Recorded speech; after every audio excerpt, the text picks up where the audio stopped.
The first time I came to Mexico was in the 1970s, and 41 years later, here I am finally living full-time in Mexico. Hey, Jen Max, you just met Ellen. Her and her husband, Michael, moved here just a couple of years ago to La Paz, to El Centenario, the community that I live in just outside La Paz. And we're going to hear her story of being, I guess, almost retired, not quite retired, still working. And we'll talk about what she does, and also her journey from when she was 14 years old, first discovering Mexico, and then finally making it happen here just a couple of years ago. So let's start out the story kind of in the beginning, and then we'll work our way forward. I first lived in Mexico as a teenager, 2 summers for 2 months each. I lived in the state of Oaxaca, in the capital, and I lived with an American family, but also a Mexican family that lived on the property as the caretakers. And it was a pretty impressionable time for me. I was coming from outside of Chicago, where I grew up. And it was the first time in my life I was seeing people that were so poor they could not afford shoes. And something just clicked for me because I realized there was a much bigger world outside of the Chicago North Shore. I didn't realize at the time, but I guess it became a lifelong dream for me to come back and just become part of the Mexican fabric through the language, the culture, the art, to just experience something other than the culture in which I was raised. Okay, so now we're going to jump forward in this story to just before moving here full time, what she was up to. We were living in Seattle, Washington, where we had lived for 20 some odd years.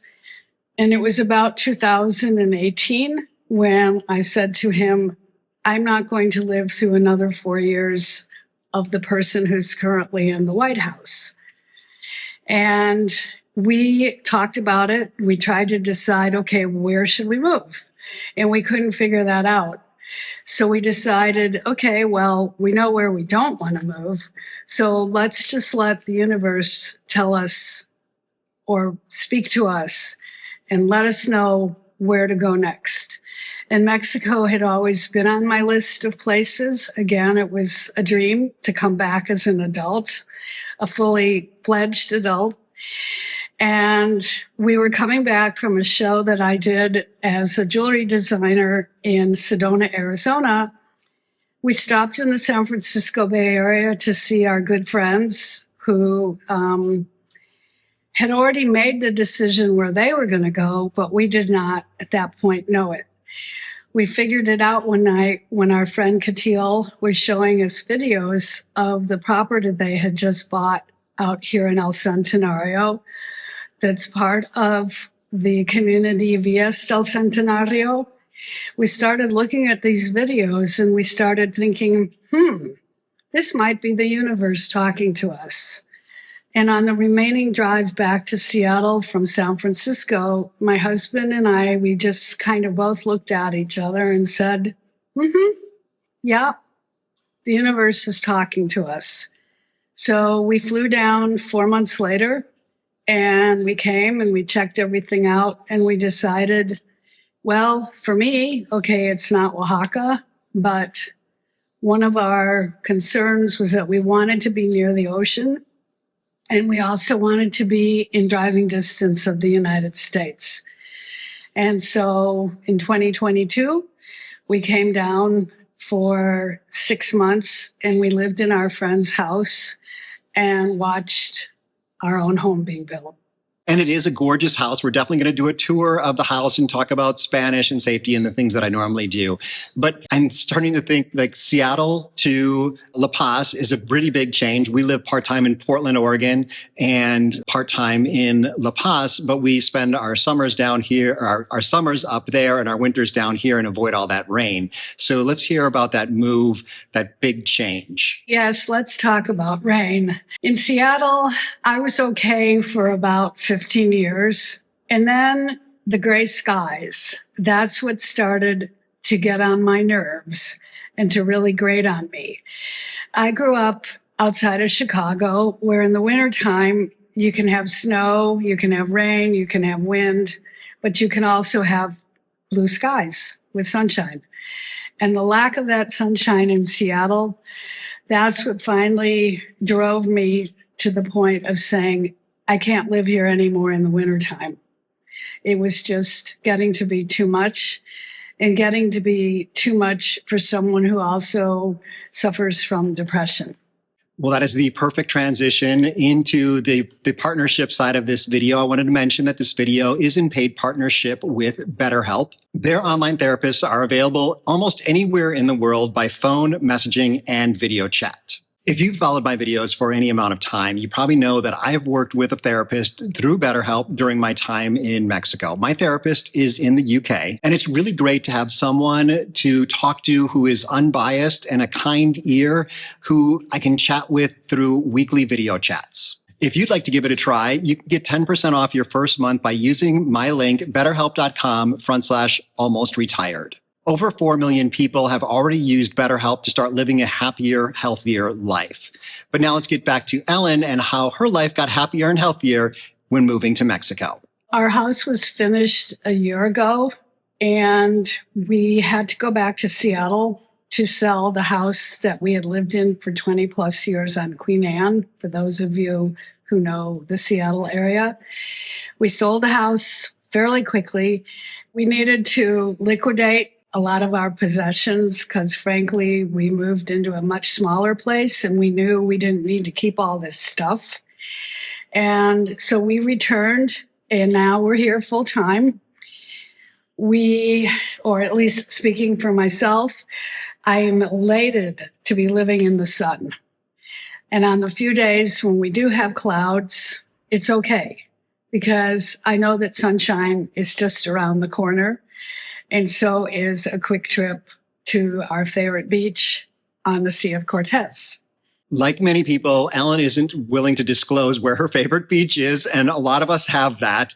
But she is willing to disclose more about finances. So, like, about how much this house costs and what she's going through, like what monthly expenses look like here compared to Seattle. Okay, so I will share that the house here cost, give or take, $500,000, and that our monthly expenses now have been cut by 2/3.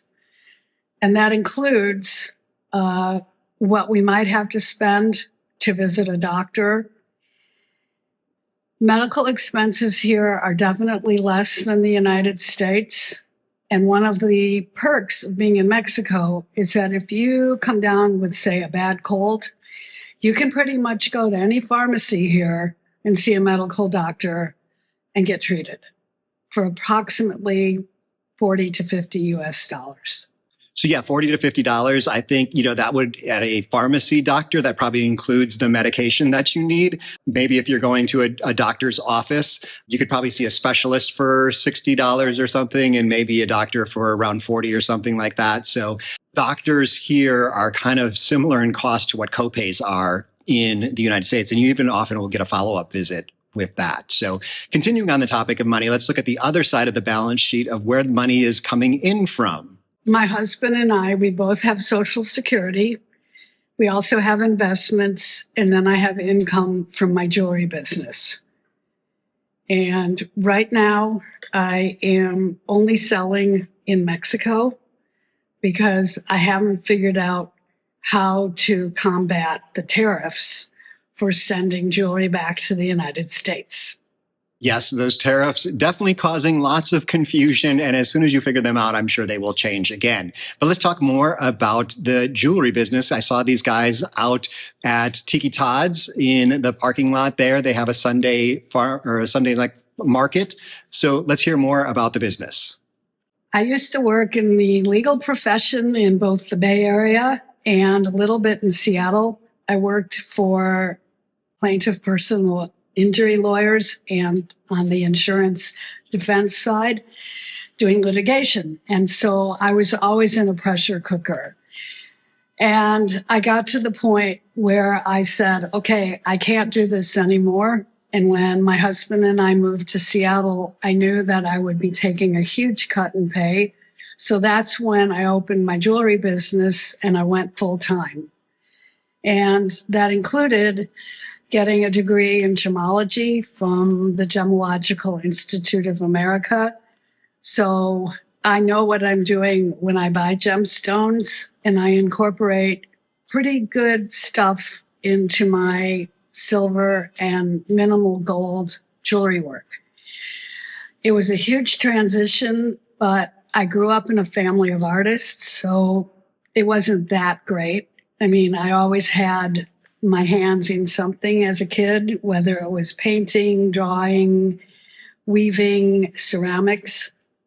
And moving down here has given me the opportunity to fully focus on my jewelry work. She really does have gorgeous jewelry. So I'm going to link down below to her Instagram and Facebook pages, so you'll be able to click down there to see more. But let's switch gears and talk about this house. It is a really gorgeous house built by Baja Custom Homes. Carlos, you've seen him on the channel before. So let's see the house, and then we're going to go on and talk about Spanish and safety and some other things. My house was built by Carlos Valero. As Brighton said, you can find a link in his spread here. We decided that we would build a house dedicated to light, color, and Mexican artesanía, which is Mexican arts and crafts. So when you walk in my house, there's a hallway, and then there's 2 bedrooms, one on either side with a bathroom.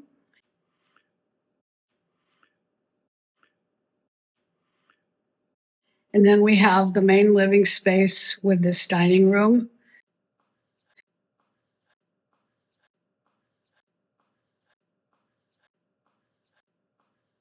And then there's a lovely small laundromat or laundry room.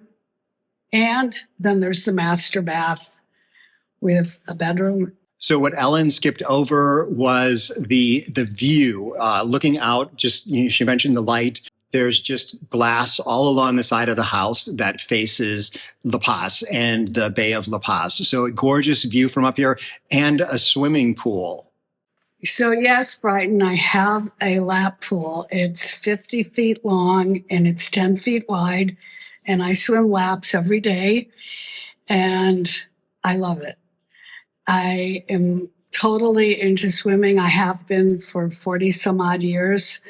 And it's great exercise, but also it's essential for living here in the summer.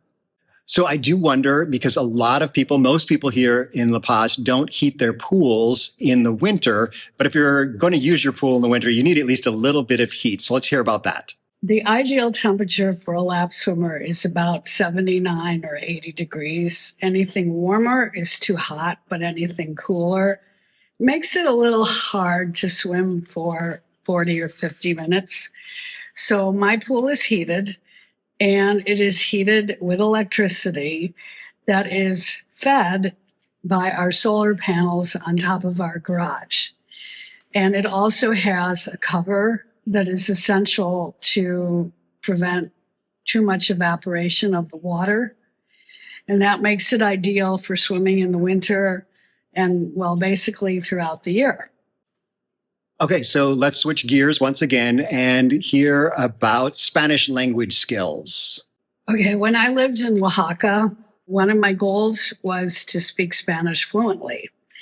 And I'm an audio learner, so I had done all the hard work of memorizing and learning the grammar. But then I was part of a family, and I was hearing Spanish all day long.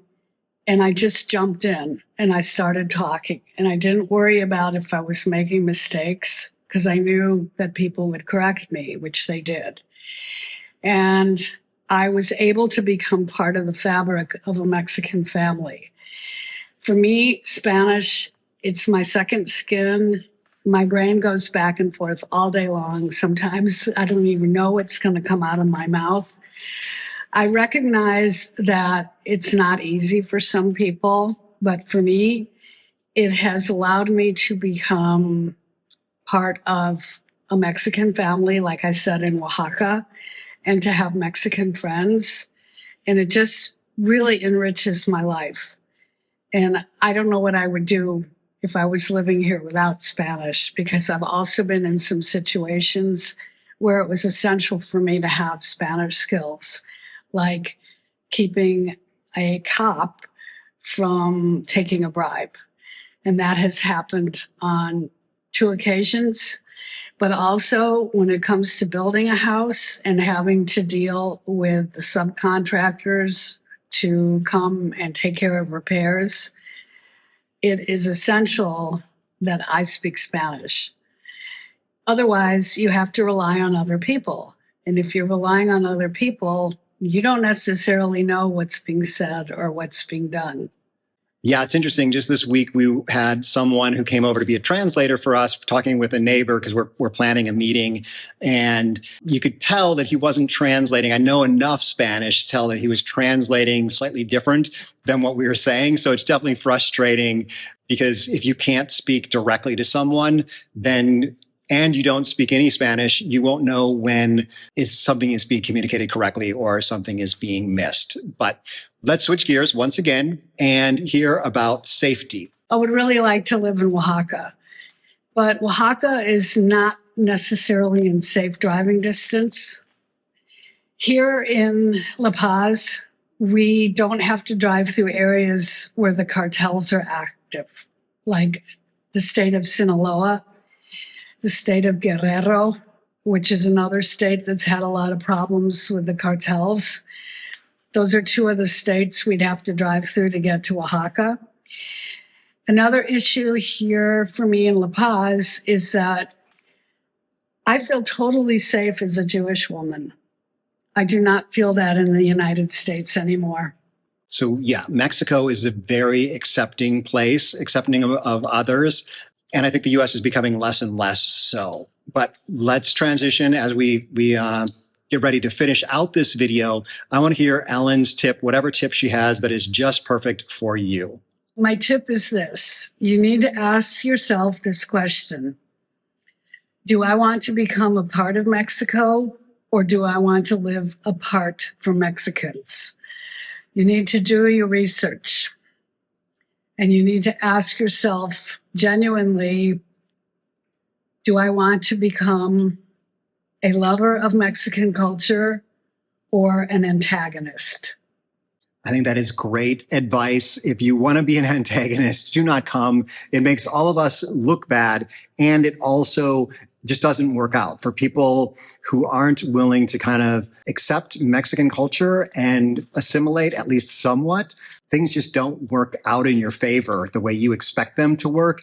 And a lot of those people, that's one of the reasons that people leave, is they came here expecting this to be just United States at 2/3 the cost. And it's not. It's very different. It is more affordable, but it is a completely different culture, completely different laws, completely different way of living. So with that, I am going to wrap up this video. So I've got more videos up here of other folks who've made it happen. So you can watch their videos and be inspired to make the move yourself. So from La Paz, wish you were here. Hasta luego.